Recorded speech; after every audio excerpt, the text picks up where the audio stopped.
Bonsoir à toutes et à tous, samedi 7 juin, il est l'heure de l'info. La course de cyclistes Paris 3 fait son grand retour ce lundi avec un parcours exigeant de 180 km entre Colombey-les-Deux-Églises et Troyes.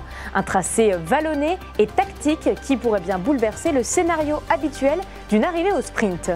Ce jeudi, la Paris-Colmar, l'une des plus prestigieuses courses de marche athlétique, a fait étape à Mognéville dans la Meuse, une commune fidèle à l'événement. Nous étions sur place sur ce parcours de plus de 500 km.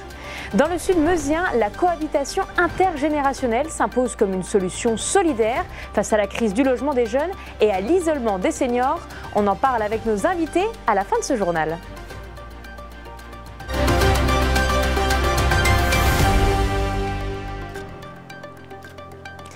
La course cycliste professionnelle, le Paris 3, revient ce lundi 9 juin dans l'Aube et la Haute-Marne. Pour rallier l'arrivée à Troyes, les coureurs auront 180 km à parcourir au départ de Colombey-les-Deux-Églises. Un parcours très vallonné qui ne sera pas de tout repos. Et Gaël Bossy, notre journaliste sportif, est allé le reconnaître avec Aurélien Philibert, l'un des 3 Haut-Marnais en lice cette année. 180 km, 2000 mètres de dénivelé positif au départ de Colombey-les-Deux-Églises. C'est ce qui attend les coureurs du Paris 3 cette année. Un parcours vallonné par excellence, fait de montées et descentes successives, entrecoupées de côtes plus importantes. La première ascension significative arrive au 20e kilomètre entre Meure et Sexfontaine. Elle fait mal parce qu'en fait elle arrive après 20 km tout plat. Et donc en général c'est là qu'on change un peu de braquet quand on va moins tiré gros, donc ça fait mal et ça monte vite. 1400 mètres à 6% de moyenne avec des portions à 10%. Rien d'insurmontable pour les coureurs, mais elle peut être un moment clé dans le scénario de course. Souvent ça monte très très vite parce que soit la première échappée n'est pas encore partie, soit ça veut rentrer sur la première échappée. Donc ça monte souvent à bloc, pour ainsi dire. En haut dans le village, on est tous à bloc. Et donc en général, il y a quand même un groupe qui arrive à sortir à cet endroit-là, qui va pas forcément loin parce qu'après on a l'enchaînement de plusieurs parties roulantes, plusieurs bosses, donc ça peut vite être pris, mais c'est le premier endroit où ça fait vraiment mal aux jambes. Dans le peloton, il faudra être vigilant toute la journée car il y a très peu de portions plates. Un enchaînement d'ascensions courtes mais intenses qui rendent l'effort particulier. Ce ne sont pas des montées suffisamment longues pour faire des dégâts, mais ce sont des montées déjà un peu trop longues pour les purs sprinteurs. Tout dépend du rythme auquel vont se monter les côtes. Si c'est vraiment dès le départ très dynamique, avec pas d'échappée, le peloton qui ne laisse pas sortir d'échappée, ça peut déjà créer effectivement beaucoup de dégâts dans le peloton. La deuxième côte, celle de Saint-Martin-sur-la-Reine, arrive d'ailleurs 10 km après la première, dans un peloton qui sera composé en grande partie de coureurs professionnels. Cet enchaînement continu de descente et montée fera de ce Paris 3 une course loin d'être facile. C'est jamais des bosses non plus insurmontables, mais on fait que enchaîner des différentes ascensions. Et du coup, c'est ça qui rend le parcours difficile. C'est usant. On varie entre je pédale fort, je pédale moins fort, et c'est ça qui à force casse les jambes, quoi. Donc il faut essayer de jouer le plus malin possible, essayer de aller dans les échappées. Ça fait montrer, il y a la télé, il y a les hélicoptères, ça fait montrer le maillot, et puis déjà si on arrive à faire ça, les sponsors seront déjà contents.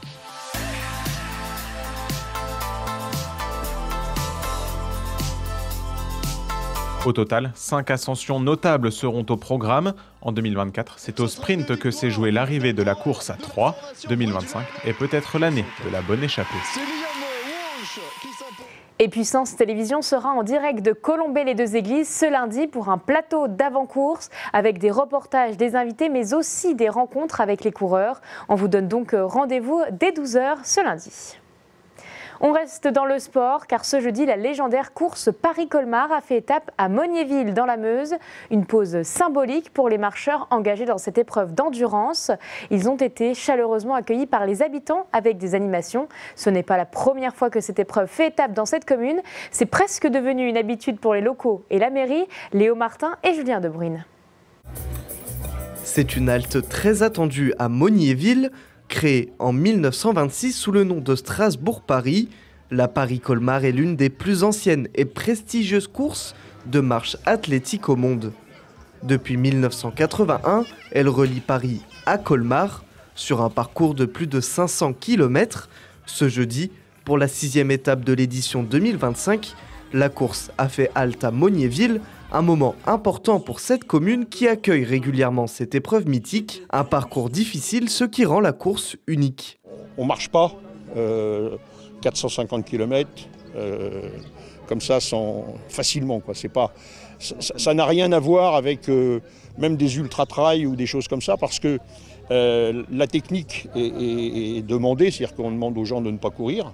Donc c'est pas allure libre, c'est marche. Donc il faut respecter un certain nombre de règles de marche quand même. Il y a des contraintes horaires qui font que effectivement c'est une épreuve qui est unique. La tradition perdure à Mognéville où l'étape de la Paris-Colmar est devenue un rendez-vous attendu. La commune a accueilli cette étape à plusieurs reprises, témoignant de son attachement à cette compétition d'endurance. Alors c'est important pour nous parce que Mognéville est connu et reconnu par la qualité de ses animations, qu'elles soient sportives ou qu'elles soient culturelles. Et l'occasion pour nous était donnée de pouvoir dévier cette marche du Paris-Colmar, puisqu'avant elle ne passait pas sur Mognéville, elle passait à quelques kilomètres, et de mettre en avant donc la puissance associative et le partenariat qui est mis en place avec ce milieu associatif et la commune. Et Mognéville est devenu village-étape avec le temps, puisque au tout début de l'histoire, la genèse, on avait imaginé mettre en place une prime de marche pour le premier meusien arrivant à Mognéville. Et il n'arrivait qu'une fois, malheureusement, où le premier meusien s'est arrêté sur Mognéville. Pour l'occasion, la commune s'est mobilisée, musique, stand de restauration et animation ont été mis en place pour accueillir les marcheurs et les spectateurs. Cependant, les avis restent partagés parmi les habitants. Tous les ans ici, à Mognéville depuis quelques années. Autrement, après, j'ai toujours sur la route. J'allais aussi dans le temps à Coussé ou à Grand. C'est une passion. Hein. Il n'y a pas beaucoup de marcheurs, pas beaucoup de spectateurs. T'es pas embêché dessus. L'ambiance, je trouve que l'épreuve s'améliore d'année en année. Il y a toujours des progressions. L'équipe dirigeante fait un maximum pour pouvoir faire perdurer cette belle épreuve, cette épreuve mythique comme il se doit. Le premier marcheur est arrivé à Mognéville vers 21h après plusieurs heures d'efforts. Dès son passage, il a repris la route en direction de Ligny-en-Barrois, prochaine étape de cette course d'endurance exceptionnelle. Connaissez-vous la cohabitation intergénérationnelle? C'est une idée très simple. Il faut mettre en relation des seniors de plus de 60 ans disposant de chambres libres avec des jeunes actifs ou alternants qui recherchent un logement. C'est un concept que le Sud-Meusien est en train de tester. Paul Deswatines avait reçu 2 invités à ce sujet pour nous en parler. C'était en mars. Nous recevons ce soir Michel Ribel, vous êtes vice-président de l'agglomération Meuse-Grand Sud, chargé de la contractualisation du territoire. Et Meyron Krajeki, vous êtes responsable de l'accueil des jeunes et de la plateforme Loge-toi. Bonsoir à tous les deux. Bonsoir. Bonsoir. Alors nous vous recevons ce soir pour parler de la cohabitation intergénérationnelle et plus globalement du logement aussi des jeunes actifs sur le territoire du Sud-Meusien.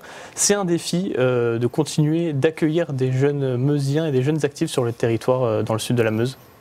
C'est un vrai objectif d'accueillir nos jeunes, puisque c'est une demande en priorité des jeunes du territoire qui viennent en formation sur le territoire. C'est aussi une demande dans le cadre de l'économie. L'économie du territoire a besoin aussi, pour accueillir ces alternants, de ce volet habitat pour pouvoir faire que les jeunes s'intègrent complètement au territoire au niveau économique. Donc voilà. Et donc c'est un défi de les loger, réussir à les loger dans le Sud-Meusien. Voilà, c'est très important. On a la demande, on a effectivement le foyer de jeunes travailleurs qui aujourd'hui a 100% de taux d'occupation et qui accueille des jeunes de 16 à 25 ans en mobilité professionnelle.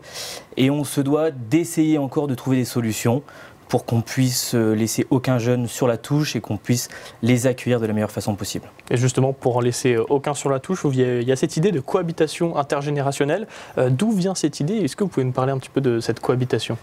Alors c'est une cohabitation intergénérationnelle qui n'est pas nouvelle. Elle a déjà été testée sur le territoire meusien n'a pas eu un effet positif dans un premier temps, mais elle fonctionne et la région Grand Est est partenaire dans le cadre de ce programme. Elle fonctionne très bien sur le territoire vosgien, par exemple, au niveau de Saint-Dié. Et donc, on ne va pas réinventer le sujet, on va venir s'appuyer sur l'existant qui fonctionne très bien et on est en collaboration avec Saint-Dié pour voir comment on peut appliquer et mettre en place à travers ce benchmark cette colocation intergénérationnelle sur notre territoire Meuse-Grand Sud à Bar-le-Duc. Donc l'idée c'est de faire cohabiter et puis mettre en colocation en fait des seniors donc de plus de 60 ans et des jeunes actifs, vous l'avez dit, alternants, apprentis ou en tout cas jeunes actifs qui sont sur le territoire. Quels sont les bénéfices, je me tourne peut-être vers vous Myron, quels sont les bénéfices pour d'un côté comme de l'autre de cette cohabitation? Les bénéfices, ils sont clairs. Effectivement, aujourd'hui, on rencontre des difficultés à accueillir des jeunes. Le territoire a besoin qu'on puisse les faire venir, parce qu'effectivement, on accueille des jeunes de tous bords, hein, des jeunes en difficulté, des jeunes qui ne sont pas du tout en difficulté. 60% de nos jeunes qui touchent Loge-Toit, qui touchent l'accueil des jeunes, sont des jeunes qui viennent par question de mobilité professionnelle, donc pour rentrer dans leur premier emploi, et ou commencer leur parcours résidentiel. Donc ça, c'est très intéressant. Et effectivement, il faut qu'on puisse avoir un maximum de possibilités pour qu'ils puissent rester sur le territoire. Sinon, ils vont partir. Et on a en Meuse cette problématique aussi que les jeunes doivent rester. Donc c'est très important qu'on puisse avoir toutes les opportunités pour que les jeunes puissent rester. Et pour les personnes âgées, je laisse M. Riebel intervenir. Alors c'est vrai qu'il y a plein d'avantages et dans le cadre de cette colocation intergénérationnelle, on a la possibilité pour nos seniors de plus de 60 ans d'accueillir un jeune. Tout ça sera supervisé par le groupe SOS Senior qui nous accompagne, qui va lui travailler plus sur la charte et l'accompagnement du jeune vers la personne accueillante. Et il y a plein d'avantages à cette, entre guillemets, cette colocation. C'est un avantage de revenus supplémentaires pour la personne qui accueille. Pour le jeune, un loyer modéré, très modéré pour pouvoir se loger. Et puis, on ne va pas se voiler la face. Les jeunes, quand ils sont en formation, quand ils viennent du territoire meusien et qu'ils sont en formation déjà sur des pôles de la région Grand Est, ils ont déjà besoin d'une location pour leur formation. Et s'il faut qu'ils rajoutent encore une formation quand ils sont en alternance ou en stage dans les entreprises, forcément, ça va être compliqué financièrement pour le jeune. Et donc, à travers cette colocation intergénérationnelle, on va leur faciliter l'intégration dans les entreprises. Quoi. Et puis il y a l'idée aussi de recréer du lien social et puis de lutter contre l'isolement aussi des seniors, qui est un sujet aujourd'hui de société. C'est les facteurs supplémentaires, c'est les avantages supplémentaires qu'on a dans cette colocation intergénérationnelle, c'est qu'on a, entre guillemets, un lien social qui se recrée. Et le jeune, ça lui permet aussi d'avoir un référent ou un parrain sur le territoire sur lequel il peut s'appuyer pour s'intégrer plus facilement sur le territoire Meuse-Grand Sud à Bar-le-Duc. Donc c'est à la fois des bénéfices sociaux et puis des bénéfices aussi économiques pour les deux parties. À qui s'adresse ce dispositif? On l'a dit, donc c'est plutôt aux jeunes, au niveau des seniors aussi. Est-ce que vous pouvez nous préciser peut-être, est-ce que c'est ouvert à tous? Est-ce qu'il y a des âges à respecter? Est-ce qu'il y a des conditions? Alors les âges pour les seniors, c'est les plus de 60 ans. Puisqu'on sait qu'on a une pyramide des âges qui est en augmentation au niveau des plus de 60 ans. Et pour les jeunes, c'est les jeunes en formation, donc c'est à partir de 16 ans jusqu'à nous, notre convention territoriale globale, elle va jusqu'à 26 ans, mais on peut imaginer qu'on aille un petit peu plus loin s'il y a un besoin. Au cas par cas, suivant le. Au cas par cas, mettre des règles bien strictes sur un programme comme celui-ci, c'est pas. Et voilà. Très bien. Merci. Et donc pour ceux qui nous regardent, jeunes comme moins jeunes, comment s'inscrire, comment participer? Est-ce qu'il y a quelque chose à remplir en ligne, par exemple? Est-ce que vous pouvez nous expliquer? Alors, logiquement, la plateforme SOS Senior est sur Internet et effectivement, on peut s'inscrire en ligne directement sur cette page. Mais la plateforme Loge-Toit va servir réellement à ça. On est 24. La plateforme Loge-Toit, très rapidement, c'est une plateforme portée par la région Grand Est qui permet aux jeunes d'avoir des renseignements sur le logement. Chez nous, elle est portée à l'accueil des jeunes et dans le nord meusien, elle est portée par la mission locale. Et effectivement, vu qu'on accompagne en moyenne 250 jeunes par an, effectivement, on pourra leur donner les outils pour qu'ils puissent directement s'inscrire avec nos conseillères, etc. Donc ça passera soit directement en ligne ou alors en lien avec nos services. Qui viennent vous voir directement. Exactement. Et pour les seniors, est-ce que la démarche est différente? Est-ce qu'il faut aller plutôt les chercher? Alors, pour les seniors, on est encore, hier encore, au niveau de l'agglomération, on avait une réunion ce qu'on appelle une assemblée des maires. Et lors de l'Assemblée des maires, on a souligné le fait qu'on avait une publicité de SOS Senior, donc c'est un flyer, hein, tout simplement. Sur ce flyer, on a un QR code et sur le QR code, on peut retrouver tous les éléments pour les inscriptions. Mais on compte aussi sur les maires pour qu'ils connaissent bien leur population et donc ils vont pouvoir nous faire des propositions de seniors qui seraient intéressés par ce type de colocation. Et ensuite, on travaillera avec SOS Senior et notre partenaire, l'accueil des jeunes, pour avoir un public cible et qu'on puisse commencer à dérouler. Et puis faire les mises en relation. Voilà, les mises en relation. Et l'objectif à moyen terme, c'est trouver 4 binômes pour monter en puissance jusqu'à 10 binômes. Et ensuite, on fera, entre guillemets, ce qu'on appelle de l'échange. Une fois qu'on aura mis en route le processus, on pourra accélérer tout doucement le processus. Très bien. Eh ben, le message est passé pour ceux qui nous regardent, s'ils souhaitent participer à cette cohabitation intergénérationnelle. Merci à tous les deux d'être venus sur notre plateau. Merci à vous. C'est la fin de cette édition. Merci de nous avoir suivis. Tout de suite, l'information continue sur puissancetélévision.fr. Demain, dès 12h, vous retrouverez Cyril Viguier pour le grand JT des territoires. Sinon, je vous souhaite une bonne soirée et à lundi.